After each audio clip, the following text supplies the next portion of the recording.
宋爷爷拿着铲子和大白桶一路小跑，来到了福宝室外园区。宋爷爷将福宝园区未被沾染过的雪铲了满满一桶。宋爷爷表示自己想让福宝在室内园区感受一下雪的浪漫。装满雪的白桶明显有点沉，宋爷爷这2步路走出了大企鹅的样子。宋爷爷将雪倒在小木床上，然后又拿来了胡萝卜和窝头。宋爷爷将其插在竹子上，然后放在了雪堆上。福宝看着眼前简约但不简单的雪堆，瞪大了眼睛。福宝调整姿势，立马下去干饭。这么大块的窝头和胡萝卜，谁能忍住不吃呢？福宝从小树上下来，在雪堆上打起了滚儿。而与此同时，回到办公室的宋爷爷又忙活了起来。宋爷爷拿来2根竹子，经过宋爷爷一通鬼斧神工，2根竹子变成了2支牙刷。不过宋爷爷的牙套似乎更加吸引人眼球。宋爷爷拿着竹子制作的牙刷来到了瑞宝和辉宝房间。之前一个玩具只需要制作1个，现在有了双胞胎后，每次制作玩具都要制作2份了。宋爷爷给姐妹俩抱到一块儿，然后将竹子牙刷递给他们。姐妹俩接过牙刷后，立马便掌握了竹子牙刷的打开方式，将牙刷放在嘴里刷了起来。辉宝这时直接玩开心了，刷个牙刷的东倒西歪的。宋爷爷还拿了一个竹子牙刷给辉宝梳了梳发型。宋宝牌牙刷就是这么实用。而在今天，有依依遇到了江爷爷接瑞宝辉宝下班的样子。江爷爷这时拿来了一会儿福宝来室内要吃的竹子，而辉宝和瑞宝则乐颠颠的跟在了爷爷的屁股后面。江爷爷先将竹子放好，然后提起辉宝准备往家走。江爷爷提起来才发现辉宝怎么是屁股朝上。江爷爷给辉宝放下，让辉宝跟着自己跑。江爷爷给辉宝放在小亭子上，让其等自己一会儿。但辉宝是不会乖乖等着的。辉宝顺着独木桥往姐姐方向爬去，爬到一半，姐妹俩神同步的从独木桥上摔了下去。一会儿，江爷爷再次回来，一手提着一只，给姐妹俩提回小亭子上。姐妹俩刚被放下，就打了起来。瑞宝和辉宝之间的战争总是这般没有理由。打了一会儿，姐妹俩便又四处逃窜了。瑞宝去到一旁草丛里，辉宝则一路小跑，抱着独木桥，小屁股一扭一扭的来到了小木床上。姐妹俩今天活力旺盛，给爷爷跑的着实有点累了。等给姐妹俩抱走时，江爷爷已经有点气喘吁吁了。宝对室外向往了一天，在下午临下班时，终于踏上了室外园区的雪地。姨母和永宽为乐宝来室外做了充足的准备。姨母和永宽为乐宝制作了2个雪人，做雪人的时候就迫不及待的想要看乐宝玩耍了。一会儿，乐宝来到园区后，径直爬上了小亭子。乐宝先是吃了一会儿自己的小零食，补充了一下体力，稍微吃了几口就开始玩耍了，就连雪人上的窝头都没注意到，抱着姨母堆的雪人头一顿磨蹭，没几秒就给雪人头蹭了个粉碎。蹭了一会儿后，才发现刚才掉落的窝头。乐宝又停了下来，先将窝头吃掉。吃完窝头后，乐宝才开始正式享受着厚厚的白雪。乐宝从小亭子上下，来到了永宽堆的雪人前。乐宝一个熊抱雪人碎一半，爷爷忙碌2小时，乐宝使用2分钟。当然，姨母也没有忘记瑞宝辉宝。姨母堆了2个小雪人，送来给瑞宝辉宝，还在上面插了小苹果。姐妹俩对这迷你小雪人也很是喜欢，尤其是辉宝吃完小苹果后，捧起小雪人放在自己身上一番宠溺，表现出了简直不要太喜欢的样子。辉宝总是懂得如何给人提供情绪价值，而姨母也被辉宝这玩耍小雪人的样子哄得很是开心。爷爷闪现在辉宝的身后，给正爬树爬到一半的辉宝抱了下来。如果再晚一点，今晚江爷爷以及另外14名饲养员将会又要回家的事。将爷爷从树上给辉宝抱下来后，直接一路抱到了通道门口。早上江爷爷还以为最头疼的会是瑞宝，因为瑞宝又不想去室外了。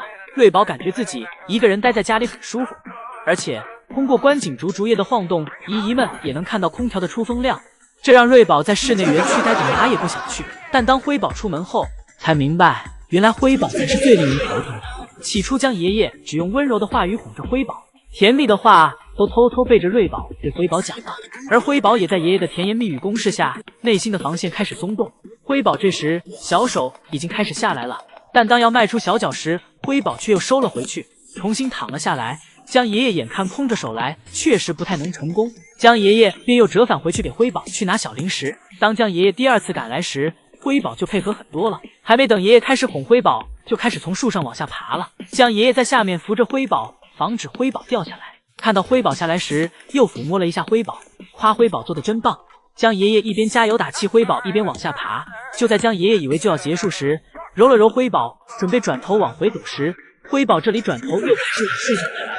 见状，将爷爷赶紧回来，抓住了刚爬到一半的辉宝，给辉宝从树上抱了下来，然后一路抱回了家。辉宝这体格子都快有爷爷一半高了，长得是真快啊！宝和辉宝在雪地里闹，你一拳我一拳，从台子上一路打到斜坡。妹妹辉宝落了下来，辉宝被瑞宝一巴掌推到了斜坡下面，正生着闷气。辉宝的小短腿蹬了半天，可算是爬上来了。可没成想，瑞宝抬腿又把辉宝推了下去。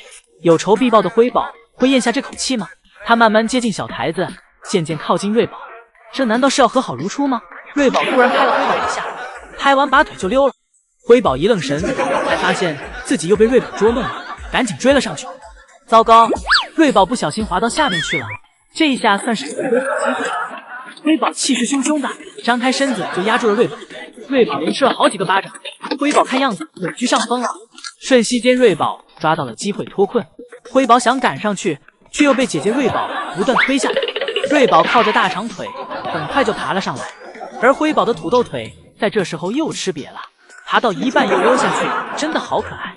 平时瑞宝其实是文静女神一枚，但今天格外活跃，应该就是下雪的缘故，让姐妹俩兴奋坏了。喜欢雪的当然不只有小家伙瑞宝、辉宝，他们的老爸乐宝也是非常喜欢雪的。为了能让乐宝玩得更舒适一些，将爷爷和圣希阿姨一起来到园区，先给乐宝的园区收拾了一番，将爷爷用竹竿拍打的竹林上覆盖的雪，以及乐宝常爬的树也进行了清理。姨姨们表示这不是因为将爷爷这活干的看上去很快乐。将爷爷玩完走后，圣希阿姨又来了。圣希阿姨在乐宝园区用模具堆起了雪人，姨姨们表示这些工作自己都可以免费干。一会儿，乐宝走了进来，年满12岁的乐宝在面对雪时也难以抑制激动的心情，他在雪地里不断打滚，让雪裹满全身。一会儿，乐宝来到了小亭子上，发现自己的脚丫沾满了雪。作为宝家最爱干净的大熊猫，开始舔起了脚丫。除了爱干净以外，是乐宝发现自己的脚趾被化掉的雪粘在一起了。虽然动作不雅观，但是真的好可爱。大家不用担心它们会感冒，熊在厚厚的绒毛保护下，其实很暖和。正因如此，熊猫其实喜冷怕热，一到初雪的时候，它们就会表现得非常兴奋。瑞宝、辉宝有过了偷吃妈妈零食的行为，圣希姨母现在都不敢在爱宝来之前将零食放在园区里。下午，圣希姨母来到园区为爱宝添加竹子，不过此时瑞宝、辉宝都醒了，在园区像是街溜子一样，什么造型都有。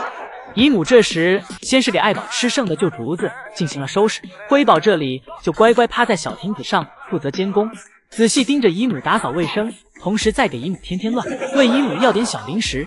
姨母走到哪儿，辉宝跟到哪儿。姨母看到辉宝的乖巧，也不扫辉宝的兴，将手里的胡萝卜掰了一小块给了辉宝。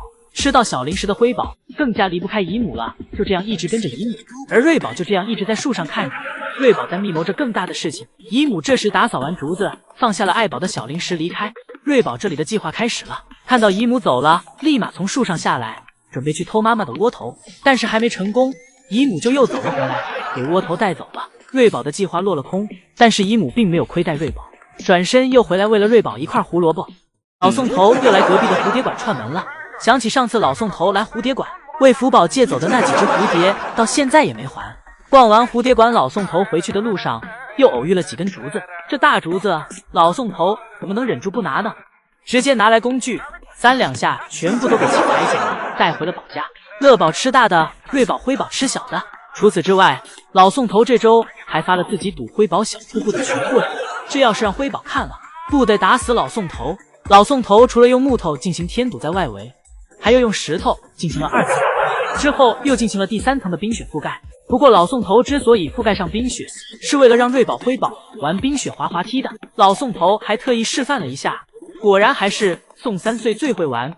瑞宝、辉宝要明白宋3岁的心思，宋3岁玩得越来越上瘾，一连滑了好几次。第二天，宋3岁就将这个消息告诉了瑞宝、辉宝。不过瑞宝、辉宝此时一心都在宋3岁手上的小零食上。宋3岁一边投喂小零食，一边训练姐妹俩用体检台。辉宝现在用的是炉火纯青了，只是手不够长，而瑞宝这儿直接将头放在了体检台上。瑞宝感觉这样很舒服，而且可以直接吃到小苹果。瑞宝见宋3岁迟迟不投喂，只好敷衍了一下宋3岁，将手伸了出来。一会儿轮到乐宝体检了，最近乐宝的情况有所稳定，体检和吃小零食时都不再那般急躁了。而此时的爱宝早早的就坐在体检台前等奶爸了。而爱宝的体检也是最快速，让送3岁最轻松。爱宝是宝家最让饲养员省心的，在爷爷们心中，爱宝就是大熊猫界最完美的熊猫。